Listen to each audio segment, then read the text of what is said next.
La complémentarité territoriale est nécessaire.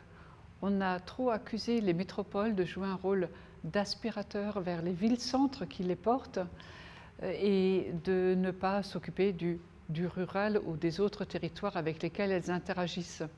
Il y a des belles initiatives comme les contrats de réciprocité qui mettent en avant des conventions entre des métropoles et des territoires plus ruraux, où les deux peuvent s'entraîner et partager toute une série d'initiatives.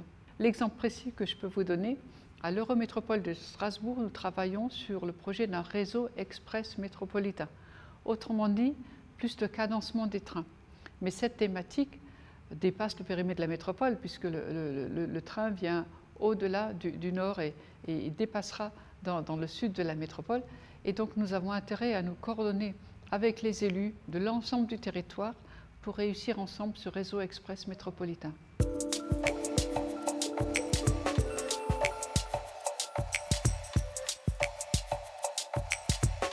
L'État souhaite nous soutenir avec le plan de relance. Je salue vraiment cette initiative avec une vraie thématique qui est celle de l'économie et de l'écologie. Nous avons tous besoin d'aller sur la rénovation thermique de nos bâtiments publics et privés.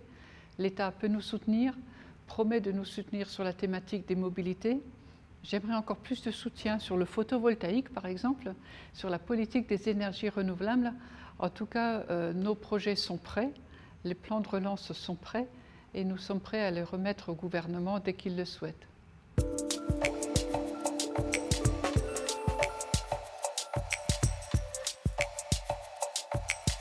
J'attends la possibilité de décentraliser notamment la loi SRU qui doit permettre d'imaginer la politique de logement social par bassin de vie ou à l'échelle de la métropole. Cette loi très nationale ne prend pas en compte les réalités des marges de manœuvre des élus qui souhaitent parfois construire du logement social mais ne peuvent pas le faire parce que leur commune est inondable ou parce qu'ils ont déjà construit aux limites du ban communal. Et les sanctions et les carences sont prononcées. Il est temps d'avoir une loi SRU beaucoup plus proche des réalités du territoire.